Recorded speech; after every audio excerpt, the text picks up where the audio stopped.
you can't go back to your husband. That's all he was saying. Hey, if he hates, if you get this second guy after you got this bill of divorcement, and he hates you for no reason, you can't, ain't no going, he can't come get you back, say, you know what, baby, it's all good. Nuh-uh. 19:1. Go ahead. And we're going to look at the tenor of the question. Go ahead. And it came to pass that when Jesus had finished these sayings, he departed from Galilee and came into the coast of Judea beyond Jordan. And great multitudes followed him, and he healed them there. The Pharisees also came unto him, tempting him, and saying unto him, is it lawful for a man to put away his wife for every cause? Ho. Did you pay attention to the question? What was the question? Is it law for a man to put away his wife for what? Every cause. He didn't say for uncleanness. Right. He said for every cause. So Jesus going to answer the question that they asked. Go ahead. And he answered and said unto them, have ye not read that he which made them at the beginning made them male and female, and said, for this cause shall a man leave father and mother, and shall cleave to his wife, and they twain shall be one flesh. Because I took y'all out from each other. I'm the one that did it. I had the residue of the spirit. Right. I could have made her male and female just like I did the animals. Right. But I took her out from you so y'all can cleave together and be one flesh. Jeez. Right? So I gave you the point. So verse 6, go ahead. Wherefore they are no more twain, but one flesh. What therefore God has joined together, let not man put asunder. So what God has joined together, man cannot cut up. Right. You can't break it apart because God joined it together in the beginning when she was in just a rib. Right. I put y'all inside of each other, so you all are like twins. Like identical twins. Right. You came from the same sperm and egg and split up. You came together. She is the other side of you. She is the female part of you. She was fit for you. Just like you see how you got those plugs in there? You got the male portion and the female portion. It fits together. You can't put that plug in some other little round socket, can you? Right. It has to fit. So that's the point he was making. I made y'all. You can't break that up.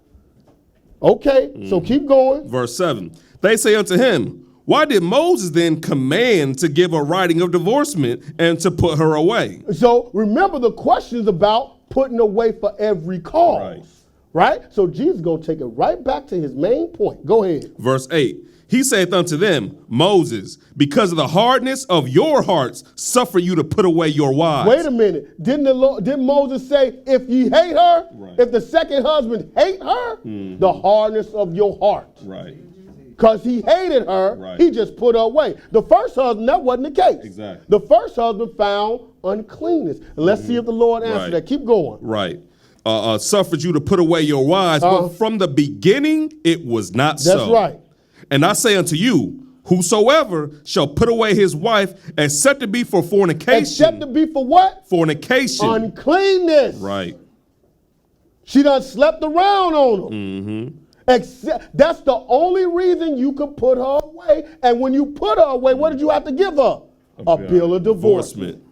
So if your wife slept around on you and you could put her away and you had to give her a bill of divorce, you can't say, just get out of here. But what's going on then with this world when everybody claiming that they married because they slept together, then and let's say this woman decided to sleep with somebody else, do you have to give her a bill of divorcement? Right. Do you have to give her a bill of divorcement? If you don't have no legal papers to say you married, and you go, your wife, I'm going to give you that woman that you claiming you married to, go sleep with another guy, right? And then you decide, well, I don't want her no more. Do you have to give her a bill of divorcement? No, then you're not married. Teach. Because according to the Lord, you have to give a bill of divorcement, period, paragraph. You can't get around it. Go ahead. And shall marry another, committeth adultery, and whoso marrieth her which is put away doth commit adultery. His disciples say unto him, if the case of the man be so with his wife, it is not good to marry. Hey, they say, hey man, are you telling me that if I get with a woman and she been married before or something like that, I'm committing adultery? Oh, man. And then they say, hey, I only could put her away if she fornicates. If she going crazy, acting crazy on me, I can't put her away. He say, man, it ain't good to marry then. His disciples say, hey, man, it's good not to marry then because this thing ain't what you thought it was. Right. See, we thought we always had these little easy outs, these little back doors. Right. We go, I'm going to get a divorce then. Right. They went crazy. They doing this. Nope. You stuck with them. Right. Right? Unless they go outside, unless that woman go outside, you stuck with her. You can't just put her away. You can't just give her that bill of divorcement. Right? So he say, hey, so whosoever shall put away his wife except to be for fornication and shall marry another committeth adultery. And whoso married her which is put away doth commit adultery. Because if she got put away for some uncleanness, she was committing adultery then let's say she decided, well, I'm going to go get married. Then she going to cause this guy to commit adultery too. Right? See how it's just spread? It wasn't supposed. It was, like he said, it was never so from the beginning. Adultery or divorce should have never been in the equation at all. Right? But it's here, so Jesus got to handle it. Verse 11, go ahead. But he said unto them, all men cannot receive this saying, save they to whom it is given. Everybody can't do this thing. Right. I'm telling you right, but everybody can't receive this saying. Right? Because you having a hard time right now. Right. But he said, hey, everybody keep reading verse 12. For there are some eunuchs which were so born from their mother's womb, and there are some eunuchs which were made eunuchs of men. And there be eunuchs which have made themselves eunuchs for the kingdom of heaven's sake. He that is able to receive it, let him receive it. So some people abstain because they've been forced to. Some abstain because somebody forced them to abstain, right? Like you got people who get turned into eunuchs, right? And some people do it for the kingdom. They say, hey, like the apostles say, I can't deal with no wife or no husband in this thing, right? But he say, but he that is able to receive it, let him receive it. Right. Because, so if you decide to embark on this, this is the journey. This is what you got to deal with. That's what the same stuff I laid out in the beginning, you got to look at that before you decide to embark on this thing. So don't just listen to your flesh. You better start counting the cost. Teach. You better start walking circumspectly. Let's go to John 4. Teach. Let's see what Jesus got to say about friends with benefits. Right? To see if we are, like I said, I could be wrong. But I'm just reading the book. I could be wrong all day. Don't matter. This book ain't wrong. Right.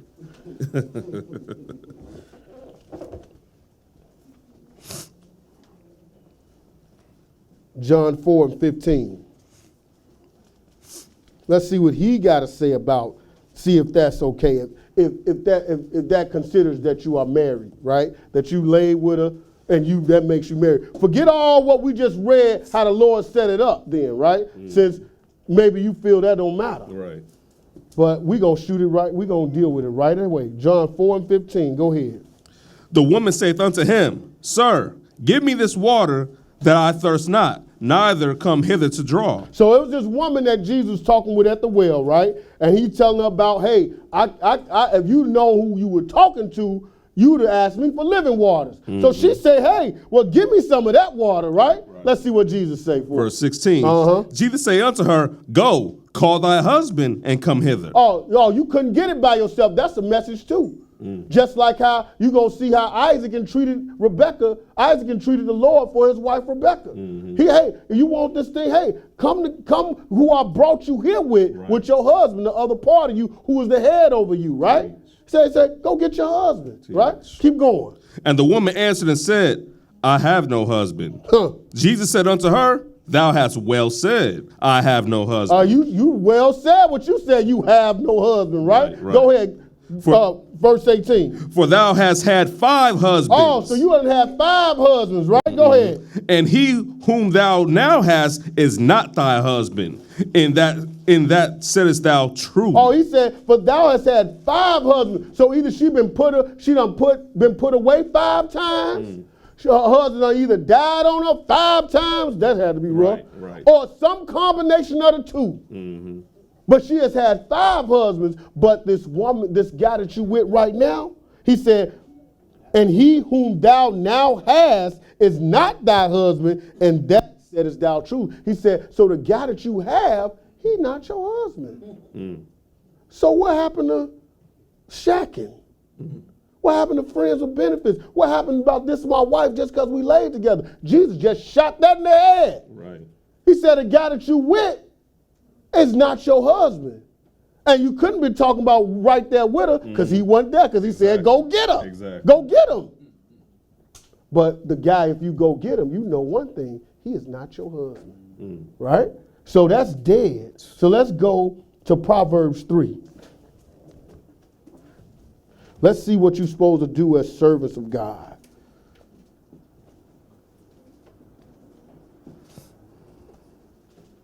So I don't know what you are technically called when you are doing that, because I've never seen the term shacking or friends with benefits in the Bible.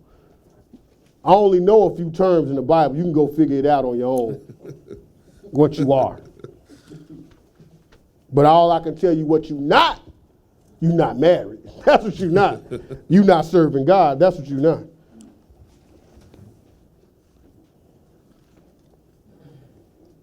Proverbs 3:1. Let's see how you're supposed to be. If you claiming you are serving to God. Like I said, this is for people who want to serve God and one who don't. This is going to set the difference.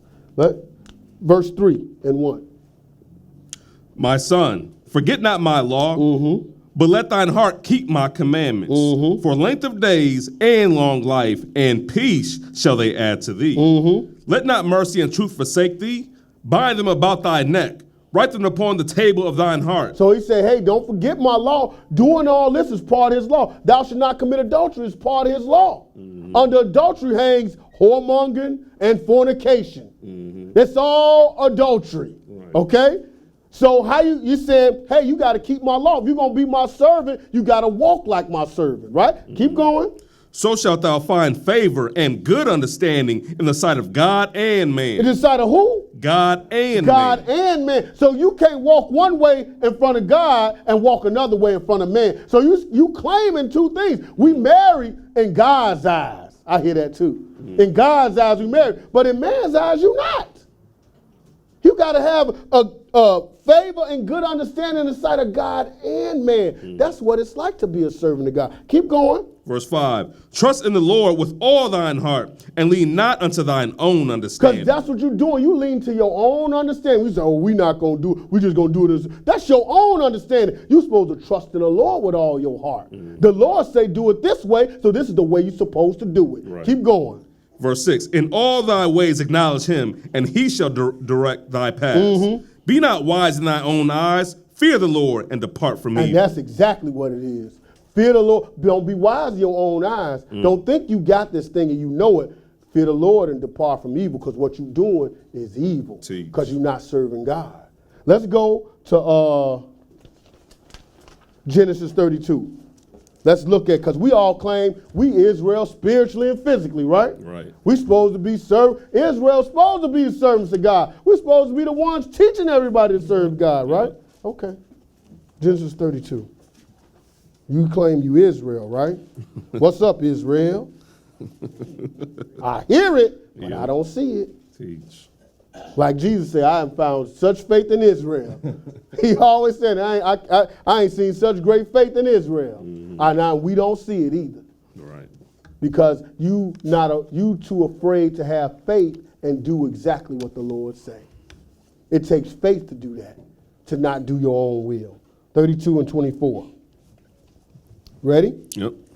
Go ahead. And Jacob was left alone, and there wrestled a man with him until the breaking of the day. Okay, so Jacob was alone, and really it was an angel that came and wrestled with him on the breaking of the day. Let's go to verse 27. Go ahead.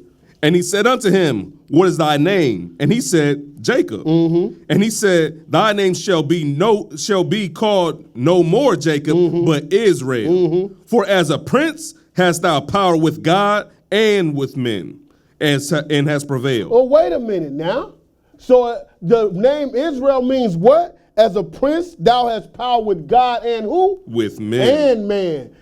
You got to be one way. There's no two ways about it. You can't just do whatever it is you want to and claim you're doing something in front of God. Like we always looking at the Sunday people and say, oh, they one way in church, but in the street they something else. You're the same way. You one way to claim to the Lord, we married to the Lord, but then to everybody else you not. Teach. I don't see that. Did you ever see Jesus do it like that? No. I ain't never seen him. He was always one way with God and man. Everything he did it in front of the Lord and he did it in front of the people. He ain't had nothing to hide, right? Let's go to Romans 13 and break this thing down. Because remember Jacob got caught with the laws of the land, didn't he? Jacob got caught. He found out, hey, he was supposed to find out that he couldn't marry the elder before the younger. Right. Well, let's see about this. Let's see what servants of God are supposed to do. Since we're supposed to be a prince before God and man. Let's see what servants of God are supposed to do. Romans 13.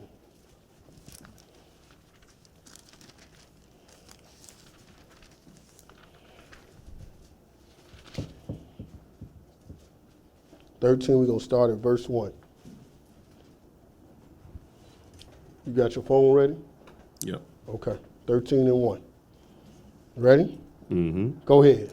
Let every soul be subject unto the higher powers, for there is no power but of God. The powers that be are ordained of God. So all this government, all this stuff is ordained of God. Ain't no power higher than his. If you believe God run it, then you know he run all this. Even how Satan said he can give he showed Jesus the kingdoms in a moment in time and said he can give them to whomever he will. Why? Because God has given him that power. Right. So God is the one in control. If Satan said, well, I want to give it to him, and God said no, then that's it. Yeah. Right? So God is the one in control, right? So go ahead. So God is the one running this whole thing. Go ahead. Whosoever, therefore, resisteth the power, resisteth the ordinance of God. Oh, so if you resisting the power, you resisting the ordinance of God then, right? Go ahead. And they that resist shall receive to themselves damnation. So if you steady resisting, you receive to yourself damnation. Let's go to skip down to verse 5. Go ahead. Wherefore ye must needs be subject, not only for wrath, but also for conscience. So you must needs be subject. That means you come under the power. So the power says, if you're married, you got to have these papers to say that you're married, and you can't marry more than one. So you're subject unto the powers, not only for wrath, not only because they could whoop you, but for your own conscience. Right. Right? For conscience sake, because you got to show that you're a servant of God. You got to show that you're a prince between God and man. You got to show that you Israel. Right? Keep going.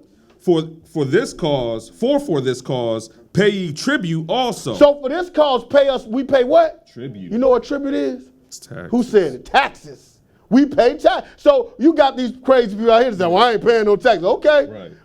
As a servant of God, let's say, as a servant of God, they come get me for tax evasion, right? Who gonna listen to me? I'm a prisoner.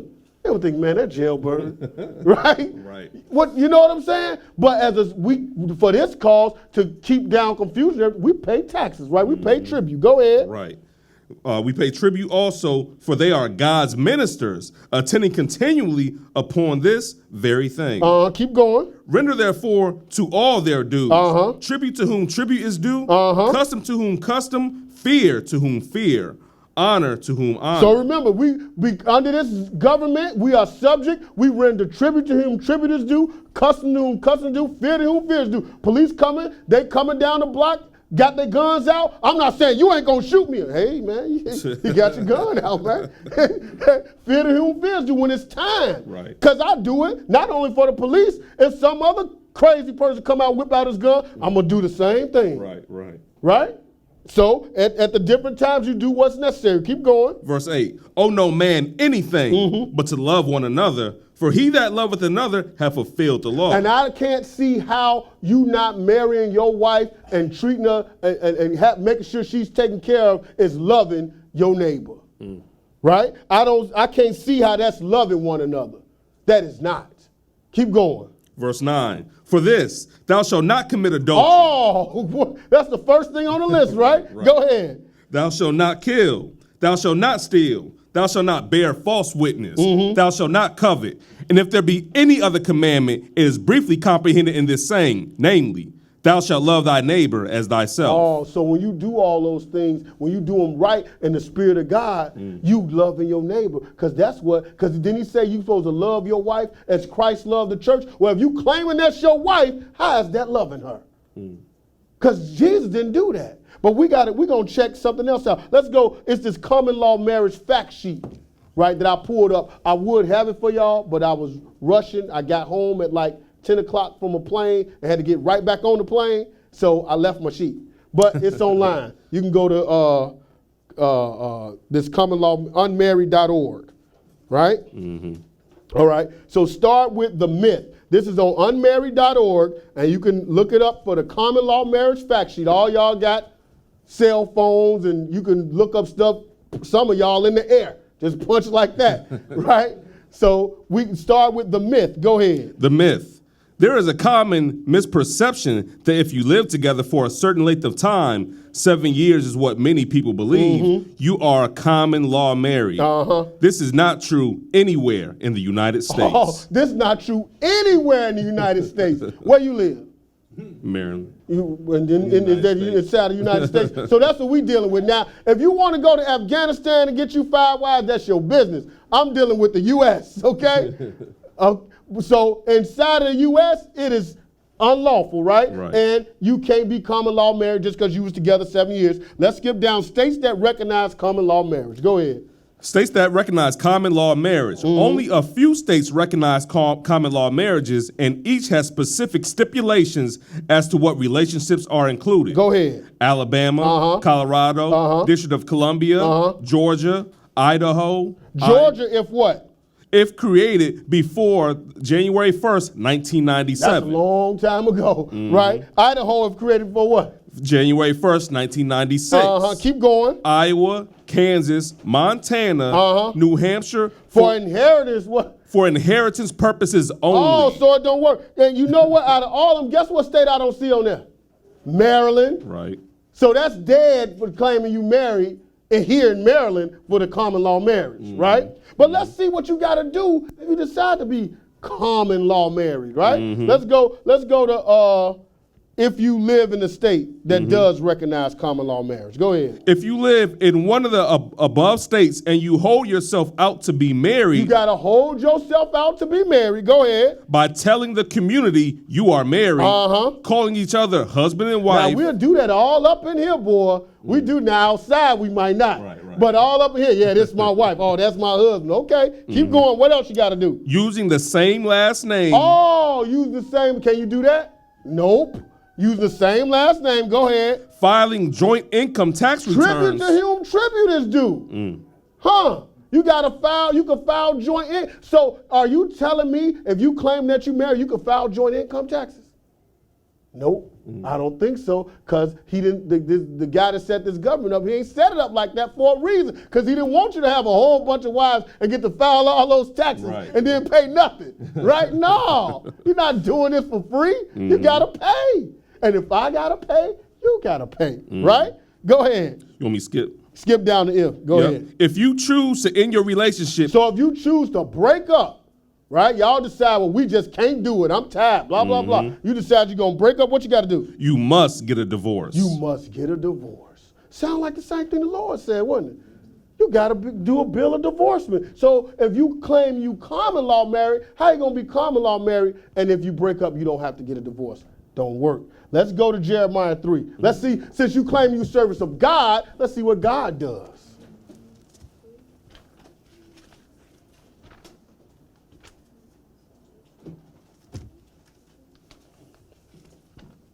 Jeremiah 3.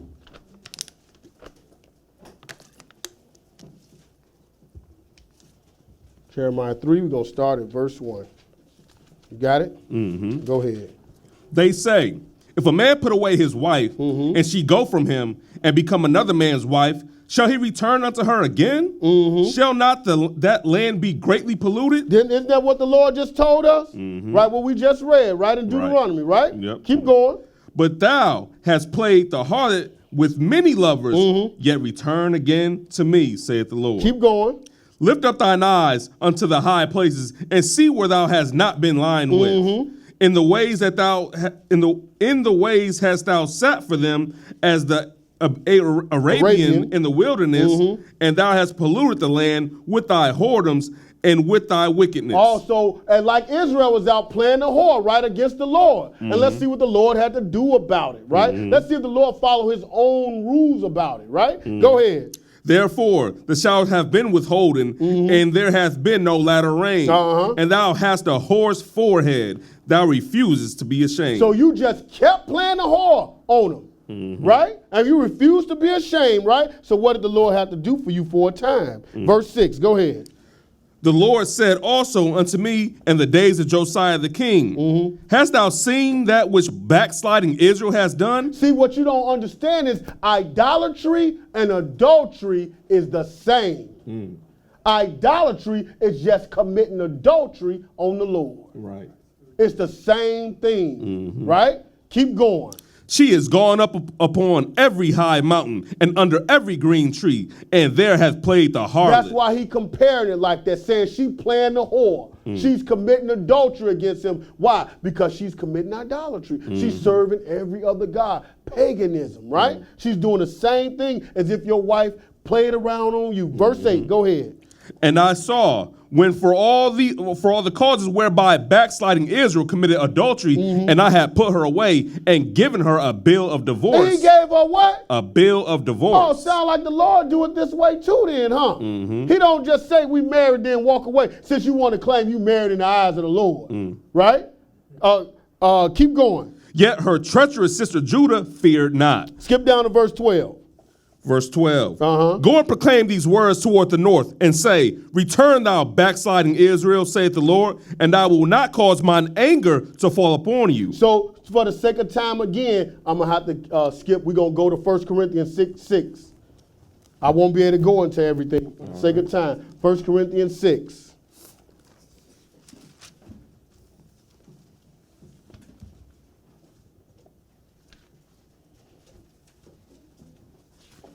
We're going to start at verse 15.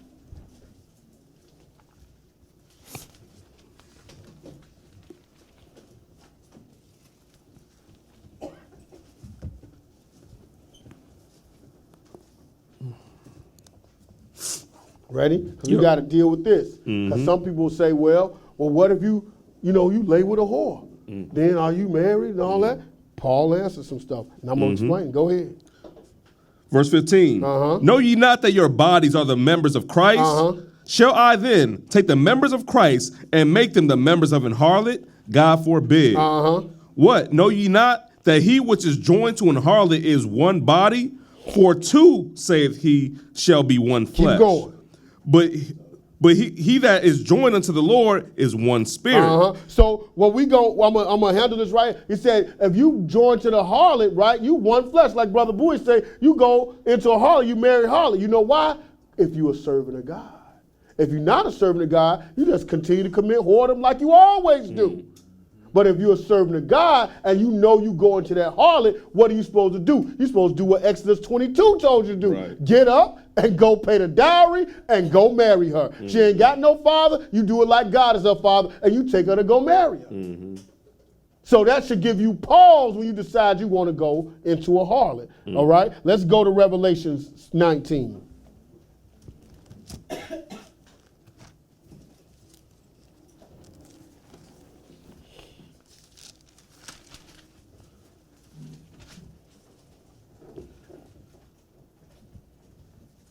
We're going to start at verse 6. Ready? Go ahead.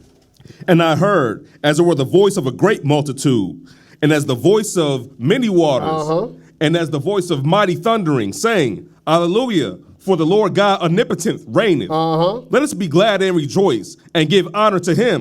For the marriage of the Lamb is come, and his wife hath made herself ready. You mean God getting married? And you can't get married? So, and he having a marriage, okay, but let's finish, keep going. And to her was granted that she should be arrayed in fine linen, clean and white. For the fine linen is the righteousness of saints. Oh, she's going to be arrayed in fine linen, clean and white, just like a bride then, huh? Right. Oh, it's looking like something. Let's see. Go ahead. And he saith unto me, right, blessed are they which are called unto the marriage supper of the Lamb. The marriage supper of the Lamb. Look like they having a little wedding then, huh?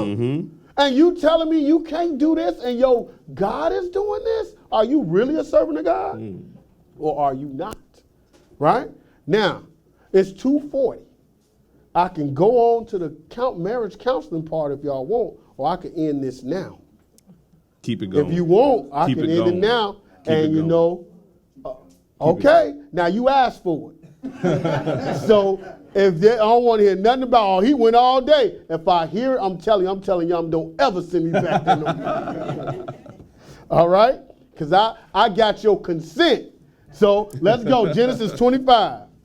That was getting married. Now we're finna deal with this case study where the Lord looks down on this couple and he deals with the intricacies of this couple. And he shows you how to have a successful marriage. Everybody want to know, well, what about this? Finance, this, that. We having money problems. All that. It's all here and you can get out of it. I know it sounds like one of these like these Sunday talk shows, but I'm telling you the truth. It's all right here in the Bible. You're not paying me, so right. I'm just telling you it's all right here, and you can have it all, just like they did. The Lord will do it for you if you do it like this. So, being that I'm not getting paid for nothing, I can say it. Genesis 25 and 20. 25 and 20. All right? Ready? Go ahead. And Isaac was 40 years old when he took Rebekah to wife, the daughter of Bethuel the Syrian of Pandanaram. Now, we just read about them earlier, right? And he was 40. So, like I said, he was 40 years old by the time he got this wife and went into her, right? And remember, this is the one that the Lord said his seed going to be called out of this boy, right? So this guy is giving you a model of a servant of God. We're going to see it. Keep going. The sister of Laban the Syrian. And Isaac entreated the Lord for his wife because she was barren. And the Lord was entreated of him, and Rebekah, his wife, conceived. Now, you check this out. Now, if you think about when we did the man in the house, we discussed how you got, and we read Ephesians 5, where you supposed to be the savior of the body, like Jesus is, right? You see what he did? He entreated the Lord for his wife. You don't always got to go to the Lord for yourself. Right. His wife got a problem. She wants some children. Okay, I'm going to go as your head and talk to our Father about this situation, right? And he entreated for his wife. This is teamwork. This is how it works. It won't work no other way. You wonder why you're having problems? Because anytime you just bring it back here, you'll see what to do. Right. You got to work together. Hey, is this our plan together, or is somebody going outside making their own plan? It's got to be together. If the wife want to go, well, I want a baby. The husband said, I don't want no baby. You got to do it right. Go, and then you'll have success in everything you do if you do it like this every time. Go ahead. 22. And the children struggled together within her, and she said, if it be so, why am I thus? And she went to inquire of the Lord. Now, she went to inquire of the Lord, and evidently Isaac, there was something between her and God about this issue that she knew that Isaac never knew about. Go ahead. And the Lord said unto her, 2 nations are in thy womb, and 2 manner of people shall be separated from thy bowels. And the one people shall be stronger than the other, and the elder shall serve the younger. Right? So she knew that all along. Right? In that whole situation, she knew that all along. But if you notice, the way it initially got started, they worked together. This is just something that she knew that was going to happen with them. But it wasn't nothing pertaining to like their marriage or anything. But the stuff that was pertaining to that was going to make a difference in their life, They got together on it. He went and choose the Lord for his wife so she could be heard. Go ahead, 24. And when her days to be delivered were fulfilled, behold, there were twins in her womb. And the first came out red all over like a hairy garment, and they called his name Esau. And after that, his brother came out and took hold of Esau's heel, and his name was called Jacob. And Isaac was 80 years old when she bare them. Okay, so so now Isaac, so they've been married 20 years before they done had children, right? And so Isaac is 60 years old now when they about to have children, right? So, okay, so now they got these boys, and just like any family, just because you a good couple don't mean your kids gonna be straight. Anybody can go crazy, right? Yep. So everybody always say, he come from a good family. What made it? Because he wanted to go crazy, right? Go ahead. 27. And the boys grew, and Esau was a cunning hunter, a man of the field, and Jacob was a plain man dwelling in tents. And Isaac loved Esau because he did eat of his venison, but Rebekah loved Jacob. And Jacob sowed pottage, and Esau came from the field, and he was faint. And Esau... hold on. So now we're going to skip to Proverbs 3 and kind of break down about these little boys. Because what this part is, we talk about marriage counseling, we got to deal with it in respects to a family. Because some of y'all might say, well, if it wasn't respect to a family, you're thinking, well, we got kids. It don't work like this. So the Lord is showing you how it works as a whole family, whether you got kids or not or whatever, right? Let's go to Proverbs 3 and 5. Let's see what they did. You notice how they did everything. I mean, how he waited on, he entreated the Lord for his wife. Let's go to Proverbs 3 and 5. How they just trusted the Lord and to deliver them.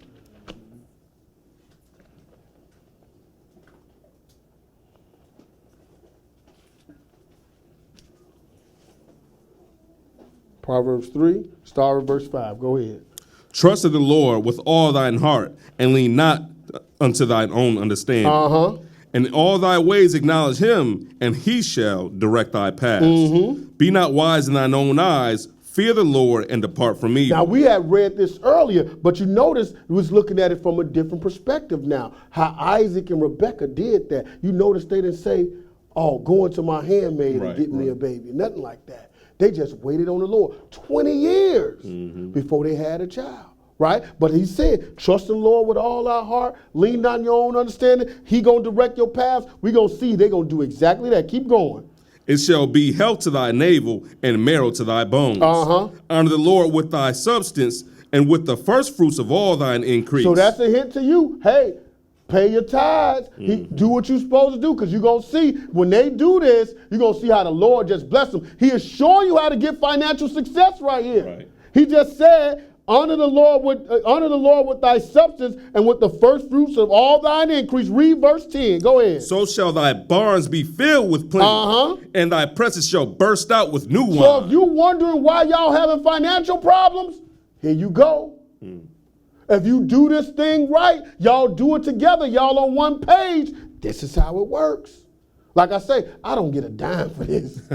I'm just showing you how it works. You could choose to believe me or not. You could choose to continue to struggle or not. It's not my business.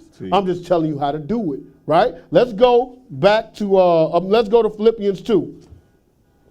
You're going to see, and we're going to see how this worked out. You could choose to believe, like I said, it's about being a servant of God or not. You could choose to believe the Bible or not to believe the Bible. But this is in the Bible. Let's go to Philippians 2. We're going to read 1 through 4. So they sat and they let the Lord direct their paths, and we're going to see how their end went out. What happened with their whole relationship. They let the Lord direct their path. They waited on the Lord. The Lord, think about this story. Moses was not here. Moses wrote Genesis. He is not here. So how does Moses know this about them? Who's telling it to him? Jesus is telling it to him. He is evidently, their marriage and all those marriages in Genesis was so important that the Lord dictated it to Moses verbatim. Pay attention to that. The Lord looked down in their marriage and saw all the little intricacies they did so we can have an example. Teach. Let's go to Philippians 2.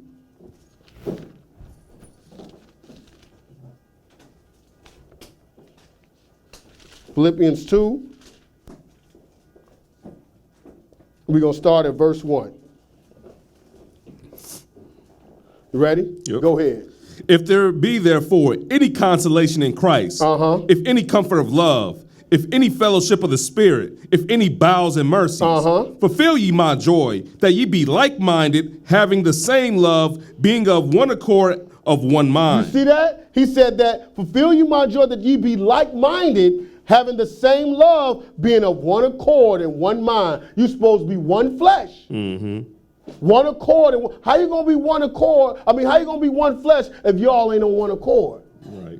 So he telling you how to work. If you're going to have a husband and wife relationship, this is how it's got to work. You got to be on one accord, one mind. We thinking the same way. How you get like that? We both studying the same book. Exactly. We both following the same book. We both communicating with each other. So like I told your man at the house, if you sit up here talking about, well, I don't know how to communicate, go learn for your wife, and for your family, for your financial situation, for whatever, for your whole household situation. So you can do this thing, so you can be on one accord and of one mind. Go ahead. Let nothing be done through strife or vainglory, but in lowliness of mind, let each esteem other better than themselves. Oh, so you got to esteem the other better than yourself. You don't be talking, well, I'm this, I did this, I'm the one did all that. No, hey, look at what my wife can do. Oh, look at my husband, he do this. You esteeming each other. Right. Better than yourself. You letting somebody else esteem you. This is how you stay on the same page. If your wife is steady praising you, you're going to feel some kind of way about yourself. I don't care what nobody say. You could be the hardest dude on the planet, do everything. Soon she say, ooh, baby, I love how you do so. You be, yeah, that's right, I'll be doing that. But if she steady putting you down, right, she the one that could hurt you too. Because she put you down, you be thinking, man, it's like I can't do nothing right. If you steady putting her down, it's the same thing. She be, man, I can't do, he always thinking But when you esteem each other higher than yourself, this is how it works. And when somebody build that confidence, look, remember, this is the thinking man's game. You start building that confidence, you start believing you can do more and more. And together, y'all doing more and more. We gonna see it. Teach. Where are we? Verse 4. Verse 4, go ahead. Look not every man to his own things, but every man also on the things of others. Hey, don't be looking to your own things all the time. When you looking on the things of others, hey, this marriage will work. Teach. If both people thinking like this, you mean to tell me this won't work? Let's go to Genesis 25. Let's go back to the story. Genesis 25 and 30. Let's see what happened.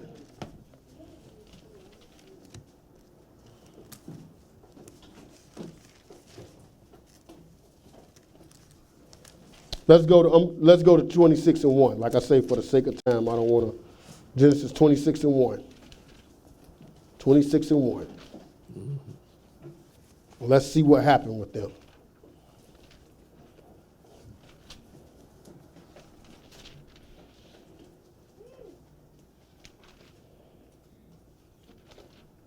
Ready? Go ahead. And there was a famine in the land beside the first famine that was in the days of Abraham. And Isaac went unto Abimelech, king of the Philistines, unto Gerar. And the Lord appeared unto him and said, Go not down into Egypt, dwell in the land which I shall tell thee of. Sojourn in this land, and I will be with thee, and will bless thee. For unto thee and unto thy seed I will give all these countries, and I will perform the oath which I swear unto Abraham thy father. So the Lord, it was a famine in the land, and the Lord came down to Isaac, his servant, say, hey, he said, hey, sojourn, I want you to go over here. And he said, sojourn in this land, I will be with thee, and I'm going to bless you, Isaac. For unto thee and thy seed, I will give all these countries. I don't want you to worry about nothing. Man, when your seed come along, you're going to get all this stuff, right? So we at what verse? Verse 4. All right, go to verse 6. Go ahead. Verse 6, and Isaac dwelt in Gerar. Now you notice how the Lord is directing his paths? Yeah. Did he say you trust in the Lord and let him direct your paths? So when he went to Gerar, did Rebecca stay back and say, I ain't going to no Gerar. I don't even like that country, right?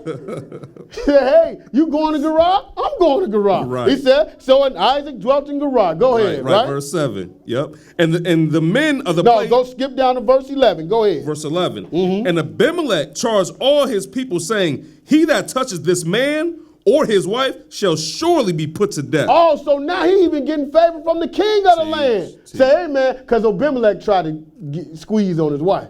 He was looking at, just like he was looking at Abraham's wife, his mama, right? So the same thing that happened here, and once he found out, like he did the same thing his father did once he found out, he said, hey, man, don't nobody touch him or his wife. Anybody touch them, they're going to be put to death. But you see what the fear of the Lord that comes on you? Right. When you serve him, people get afraid of you. You and your wife. Go ahead. Then Isaac sowed in that land and received in the same year hundredfold, and the Lord blessed him. Whoa, how much did he receive? 100-fold. How many of y'all could put money in a dollar in a stock and get 100 back? Right. Put $1 in some real estate and get 100 back. Right. So you put 5,000 and you getting what? 500,000 back. Has that ever happened? Right. Man, but he's serving the Lord. And this guy, so you worried about finances? This is it.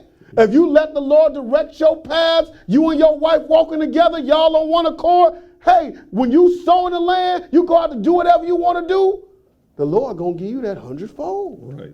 This is how it works. You wanted the answers, here they are. But you got to be willing to get that mind chased.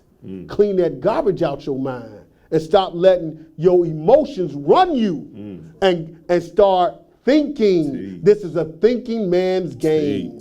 Okay? And I can say that man's game. Why? Because we all are man. This is, you have to think. So you can't act irrational. You have to start thinking, say, let me go and do this the way the Lord would do it. Because this is what's going to get me here. Right. Go ahead. Right. Verse 13. And the man waxed great and went forward and grew until he became very great. No, For keep going. For he had possession of flocks and possession of herds and great store of servants, and the Philistines envied him. Oh, so now everybody getting jealous. Yeah, that's going to come too. Right. Right? Now that he doing well, everybody getting jealous. But he among all these Philistines and all that, right? It ain't no other Israelites. There's no such thing. Exactly. At this time. This is just Isaac. There's no Israelites, right? So he ain't got no people. So who his servants? Right. The Philistines. So they like, man, this guy got servants. We serving this dude. Yep. We in this land. He in our land, and we serving him. Right. Of course you gonna get jealous. Teach. But this what it takes. This what happens when you serve the Lord. Go ahead. Verse 15. For all the wells which his father's servants had digged in the days of Abraham his father, the Philistines had stopped them and filled them with earth. So Abraham had digged all these wells and waters, because Abraham got rich and everything too, and then the Philistines stopped them all up. But let's see what happens. Keep going. And Abimelech said unto Isaac, Go from us, for thou art much mightier than we. Oh, go ahead. And Isaac departed thence and pitched his tent in the valley of Gerar and dwelt there. Keep going. And Isaac digged again the wells of water which they had digged in the days of Abraham his father, for the Philistines had stopped them after the death of Abraham, and he called their names after the names by which his father had called them. So every time he digging these wells that Abraham, his father, had dug, he redigging them back up, right? Now he gained so much power, the Philistines said, get away from us, right? And he said, go from us, for thou art much mightier than we. It's just Isaac. He ain't got no nation. Right. But he said, you might, because who is with him? He got an innumerable amount of angels. He got everybody with him. He said, you mightier than us. And so all these wells, they stopped up because it was Abraham. He redigging them, right? But and then if you would keep reading, you'll see they went and stopped some of them up. Let's go to verse 24. 24.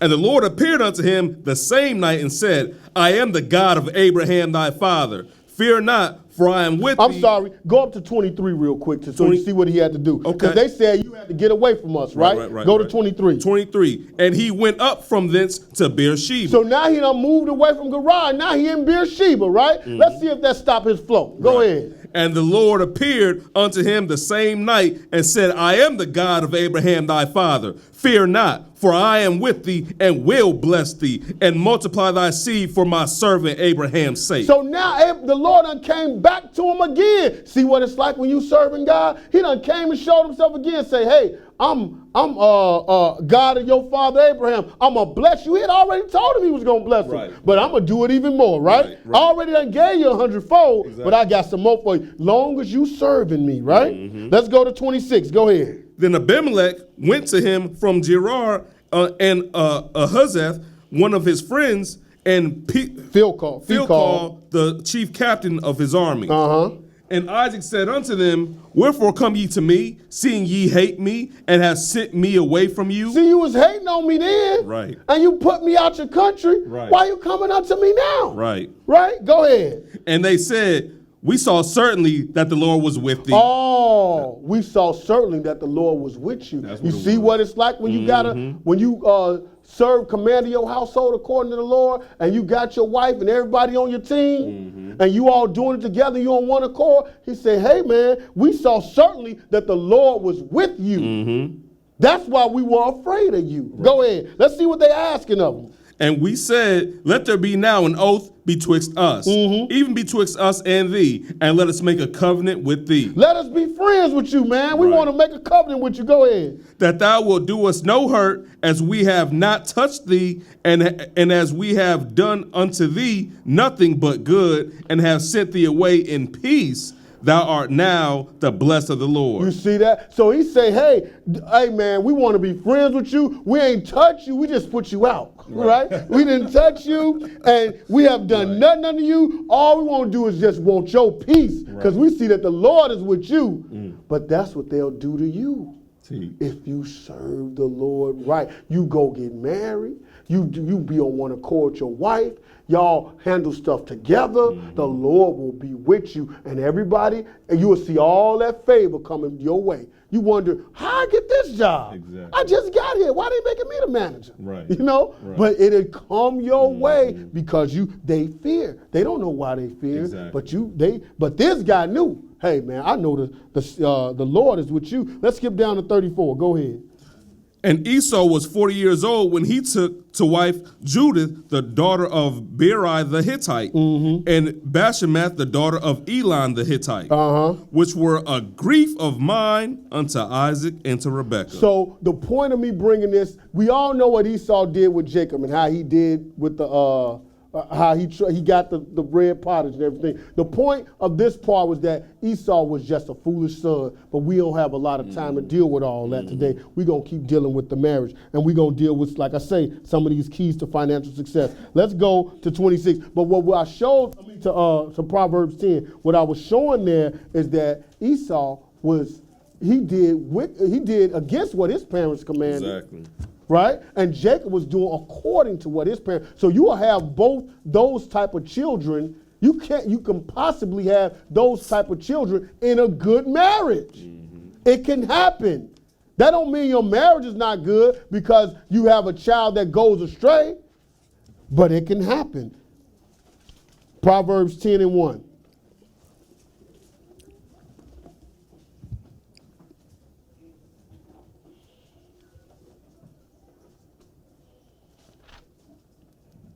Proverbs 10, verse 1.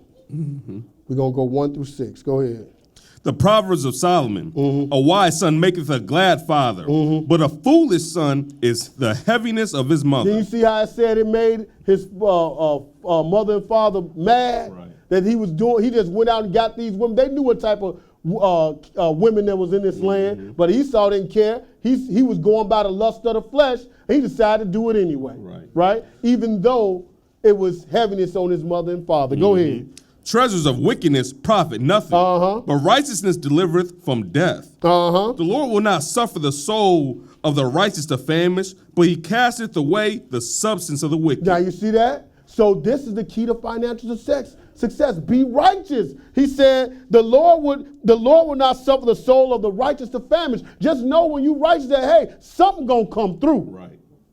Right? If y'all hold on to that as a couple, you know, instead of saying, you need to get your lazy butt off the couch, you need to be saying, hey, why don't you, here, I just found some of these things. This is some good stuff I know you can do. Look at that. Or instead of saying, I'm so tired of you sitting up here, woman, you don't do nothing. No, hey, baby, let's go do this. And maybe you might find her something that she can do and do well. You supposed to be on one accord working together. But when you do that, hey, and you do it righteously, this is what happens for you. Go ahead. Verse 4. He becometh poor that dealeth with the slack hand, but the hand of the diligent maketh rich. And now, wasn't that what Isaac was doing? They was digging wells and doing everything. If you diligent, hey, you will make yourself rich. But if you poor, I mean, if you you becoming poor, when you lazy, you deal with that slack hand. You ain't putting your hand to the plow. When you put your hand to the plow, you all can work well together and succeed. Go ahead. Verse 5. He that gathereth in summer is a wise son, but he that sleepeth in harvest is a son that causeth shame. Isn't that what happened to Esau? He sat out there and couldn't catch nothing. Now he decided, well, you're going to give away your whole birthright for a piece of bread. Keep going. Verse 6. Blessings are upon the head of the just, but violence covereth the mouth of the wicked. Now, so blessings on the head of the just. All this you all see, it's about serving God and not. He keep telling you the both sides of the story. Blessings on the head of the just, violence on the wicked. You deal with a slack hand, you're going to come to poverty. You go out there and do according to the Lord's work, you're going to do all right. Now, this is not promised all about wealth and everything, but what he promised you, that I'm going to always take care of you. Right. It's going to always be straight for you. Let's go to 13. Go ahead. Verse 13. In the lips of him that hath understanding, wisdom is found, but a rod is for the back of him that is void of understanding. Keep going. Wise men lay up knowledge, but the mouth of the foolish is near destruction. So this is all about when you have wisdom. See, like what people don't realize when you're dealing with the family, it is about teaching them wisdom. Everybody think having a family or being the head of the family is about giving orders. No, it is about instructing in righteousness. Here's what we do and why. This is so you can raise up. The more your kids have understanding, the more the household has understanding, the more you grow. You grow together. Keep going. Where are we? Verse 15. Go ahead. The rich man's wealth is his strong city. The destruction of the poor is their poverty. Go ahead. The labor of the righteous tendeth to life. The fruit of the wicked is wicked to sin. And that's the main labor you're supposed to be doing. The labor of the righteous. What's about life? You put the Lord's work before all your other work, and that other work gonna come easy. Exactly. Make sure his stuff come before everything else you doing.